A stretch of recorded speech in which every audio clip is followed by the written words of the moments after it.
For Wheeling University Athletics, I'm Zach Ziegler. It's time for another edition of the Patrick Stanton Show, currently joined by Wheeling University head track and field coach Patrick Stanton. And Patrick, a big start for you guys last time out, had a ton of PRs at the Bethany Invitational to start outdoor season. First of all, talk about that first event and kind of what you saw from your teams. Yeah, for what we wanted to use it for, it was, I think, exactly the way we wanted to start out the season. We didn't race the full squad. We had some people out just kind of like getting a little bit more rest after indoor. Obviously, Moses, he raced an indoor nationals just the week before, so we're giving him a little bit more time. And then it was also the Kairos retreat weekend. So our team's typically pretty involved in that. We had several leaders on the retreat. We had several retreatants on it. So we had a lot of people who were out for that. So really, we only had about probably 3/4 of the team out there, maybe 2/3. And we were doing some in the sprints and hurdles. We're doing some events we haven't done in a while, like the 100. Even some people who focus more on like 200, 400 were in the 100. We had hurdlers in the 100, the open 100. It was kind of like a not experimental meet, but it was kind of just like let's bust off the rust a little bit and get ready for outdoor. But for what it was, I think it was exactly what we wanted to do. We ran fast times. We got some people who ran PRs. We Damian Jackson in the high hurdles came out and ran a great opener. Aisha Cisse, same thing in the hurdles. And then in the javelin, Nick Zoller, Jalen McLaren, Mariah Pelkey, Amber Yoho, really all had very solid season openers. Nick with a huge PR. The girls, Amber had a PR. The other girls were way above like where they opened up the season last year. So it's exciting to see that out of that group. And then we just had a couple of distance runners run a 1500, which for a lot of them is kind of an uncomfortable event, a little bit too fast. But it was a fun kind of rust buster for them. And for you guys, talk about what it was like transitioning. Obviously, you've been indoors for the last couple of months. What's it like transitioning to the outdoor events and kind of putting the elements into the factor? Yeah, you said it. We have to now factor in the conditions. So, looking ahead to this weekend and kind of looking back on last weekend, we've really just been praying for good weather. I feel like last year, all throughout the week of meet week, it would be 70 and sunny, and then Friday and Saturday would come and it'd be like 50 and rainy. But that's the way it goes sometimes. Last week we were really blessed with it was windy, but it was sunny and it was nice out. It's probably like our best weather season opener in a long time. So that was nice. It affects some events more than others. Like in pole vault, it really plays a big factor. Obviously, with like the sprints and the hurdles, you can get a wind reading that can either really benefit you or really hold you back. And really in all the events, it changes how we approach our warm-up. It changes how we approach like even traveling to the meet. So there's just a lot of other factors we have to consider. But at the end of the day, we're really just competing the same way we were in indoor. We're not training radically differently or anything like that. It's really just about building fitness and making sure they're peaking at the right time. And looking at the field side of things, you mentioned a couple of their names earlier. The javelin had a really good day. Nick Zollers, you mentioned with a PR, Jalen McLaren. We talked to both of them earlier in the week. Talk about that group and kind of how they're entering outdoor season. Yeah, they're excited. Nick, who you mentioned, he's strictly just a jav thrower. Like he's a golfer who last year just decided just like dude confidence was like, I'm going to try jav. I think I'll be good at it. And he ended up being right. Just kind of, I think his golf background, he has a baseball background as well, which like that throwing motion translates really well into javelin. And he did some research and decided that it was something he wanted to pursue.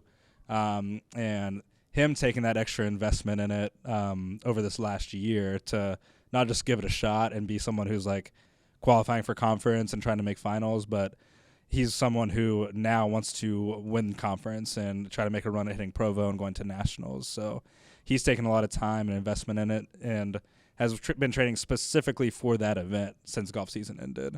And then the girls, they do other events as well. Jalen's a multi, which Jav is a part of that, but it's 1 out of 7, like it's not a huge part of it, but it's something that she really loves. She's really passionate about it, and it's become really one of her best, if not her best event in the HEP. So it's something that she's taken a big personal interest in. And then the rest of the throwers, Amber and Mariah and Cammie, and then Kimura, who's battling an injury right now, so she didn't get to compete. they've taken a special interest in it as well, and they have to balance it with their other throwing events and make sure they're not, getting out of balance in their training. But it's something that I think we've really gotten excited about as a throws group. And on the track, obviously, you've had a lot of top performers over the last couple of years. You had Damian Jackson in the hurdles this week, Aisha Cisse, who we talked about a little bit ago. Talk about the track side and kind of how they're transitioning to the little longer distances with outdoor events. Yeah, I think they're transitioning well. Our sprints coaches, TJ Tyndall and Jada Barker, they put a big emphasis, especially in this kind of gap period between indoor and outdoor, of just kind of like rebuilding some endurance on the sprint side, because we've got the time and the space to do that. And like you mentioned, like it's a little bit more of an extra emphasis going into outdoor. It's not the 60 anymore, it's the 100. And for the hurdlers, now we've got the 400 hurdles, which is a whole different beast that they had to get ready for. So, kudos to our sprints coaches for taking that initiative and kind of looking ahead and taking that time to invest a little bit more into our endurance. And also kudos to the athletes, because that's, especially for a sprinter, like that's their worst nightmare, having to do like the longer track workouts and things like that. But they took it head on. They attacked it. And I think we're really seeing the benefits of it now.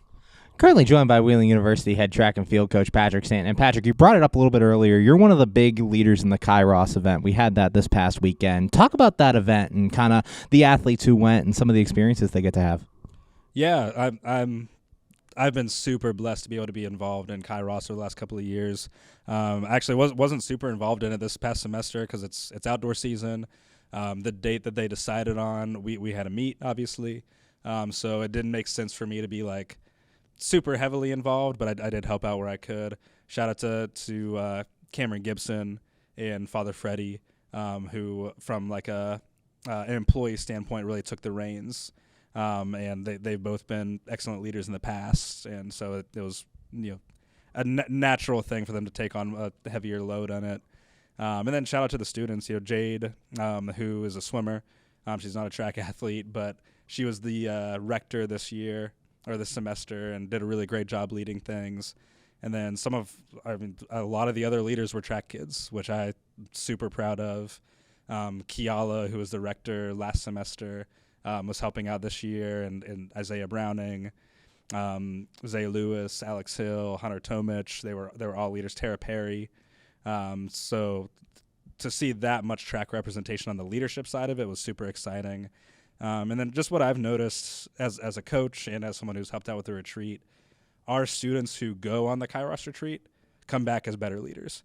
They're more vocal, they're more supportive, they're more like engaging and cohesive to the whole team structure. Like it's an event that really touches people's hearts and connects them to God and community in a way that I haven't really experienced in other things. Like we can have our own team building things. We can have cross country camp. We can have 5 weeks during track and things like that bond us in some ways. But I think that intention to mind, body, and spirit at Kairos just sets them on another level in terms of leadership. So I'm proud of my team for being so involved in it, and we see the benefits of it on the track as well.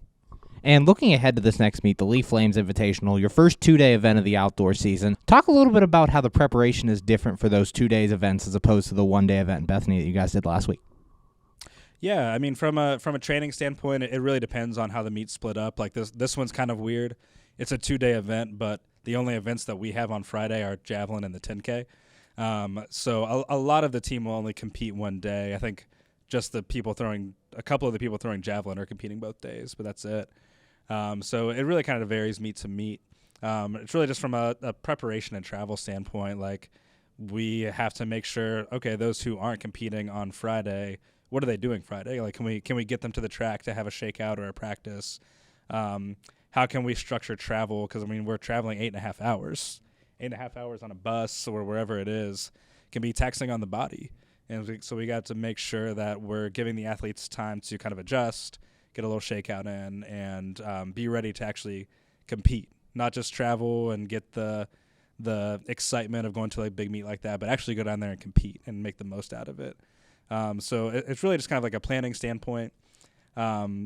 And then when we do go to some meets where we are, we have people competing both days, especially looking ahead to like the MEC championship where we have people competing 2 or 3 days. That endurance work that we put in both in our 5 weeks conditioning and kind of that reinvestment in it in between indoor and outdoor, that's where we see that really come into effect. And finally, talk about what you're looking for from your team. Obviously, a lot more competition at this meet than last week. Talk about what you're looking for as you guys build up towards that MEC championship. Yeah, this is an exciting weekend. I'd say it's our first of a couple like really exciting meets where we've got people in like their A events, and we're really trying to do something specific. So we're excited about that. I'm excited to see, we've got the pole vaulters opening up. That none of them competed at Bethany. So really also shout out Eli Young was also a leader on Kairos. I knew I was going to forget somebody. We have them competing this weekend for the first time of the season. So really excited to see where they're opening up in the outdoor season. We've got the 4x1s competing for the first time. So we're really excited to see what those squads are going to look like. And then we've got the distance runners and some of their A events. So we're just excited. We're going into it with an open mind, but with a lot of intention. So we're excited. Thanks, Patrick. Good luck this weekend. Can't wait to see you out there. Sounds good. Thanks, Zach. For Wheeling University Athletics, I'm Zach Ziegler.